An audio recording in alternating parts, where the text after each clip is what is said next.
জানিও। এবার powder set করার পালা। পাউডার সেট করার আগে সবার প্রথমে বিউটি ব্লেন্ডার দিয়ে চোখের নিচটা খুব ভালোভাবে ক্রিজগুলোকে ব্লেন্ড করে নিতে হবে। এবার আস্তে আস্তে পিজা বাফের সাহায্যে আমি পুরো ফেসে পাউডার ব্লেন্ড করে নিয়েছি। এই যে এত কিছু করার পরে আমাদের যে ফেসের হিউম্যান টেক্সচারটা হাইড হয়ে গেল, সেটাকে প্রমিনেন্ট করার জন্য আমি এখানে কন্ট্রোর, ব্লাশার এগুলো পাউডার ফোমে ইউজ করছি। তোমরা যদি ব্রাইডাল মেকআপ ছাড়াও নিজস্ব পার্সোনাল মেকআপ, গেস্ট মেকআপ দেখতে চাও, তাহলে আমি আমার ফেসে মেকআপ করে অবশ্যই তোমাদের সাথে শেয়ার করব। এবার আসি আই মেকআপ পার্টে। আই মেকআপ করার জন্য আমি আইটাকে খুব ভালোভাবে ব্লেন্ড করে আবার পাউডার দিয়ে সেট করে নিয়েছিলাম। আজকে আমি এখন এখানে ইউজ করছি একটি ব্রাউন কালার আইশ্যাডো। ব্রাউন কালারটাকে খুব ভালোভাবে আগে ক্রিজ লাইনে ব্লেন্ড করে নিয়েছি। এবারে একটি ডার্কার শেড দিয়ে খুব ভালোভাবে আউটার লাইনে ব্লেন্ড করে নিয়েছি।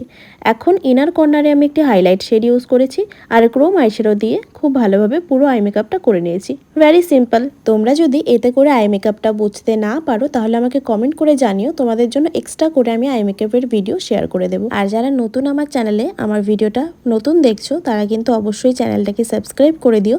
এখন থেকে রোজ আমি ভিডিও দেওয়ার চেষ্টা করব। আই মেকআপ নিয়ে তোমাদেরকে আর বেশি কিছু এখানে বললাম না, তোমরা দেখে অবশ্যই বুঝতে পারছো যে আমি আই মেকআপটা কি করে করেছি। আই মেকআপ আমার এখানে মোটামুটি কমপ্লিট হয়ে গেছে।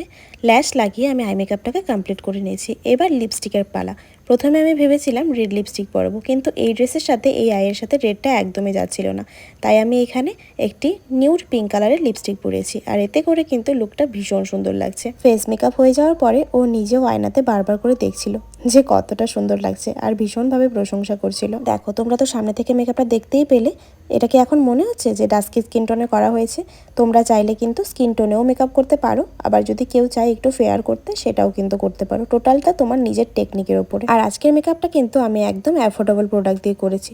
তোমরা যদি প্রোডাক্টের ডিটেলস চাও, তাহলে কিন্তু কমেন্ট করে জানিও। আর মুকুট পরানোর পরে কতটা সুন্দর লাগছে তোমরা কিন্তু অবশ্যই দেখে জানিও যে কেমন লাগছে আজকের আমার ব্রাইডকে। আর দেখো, পুরো লুকটা একদম অন্যরকম না? শাড়িটাও কিন্তু অন্যরকম। আজকের এই পুরো ভিডিওটা তোমাদের কেমন লাগলো অবশ্যই জানিও। আর যদি ভিডিওটা দেখে তোমাদের হেল্প হয়ে থাকে, অবশ্যই সাবস্ক্রাইব করে দিও।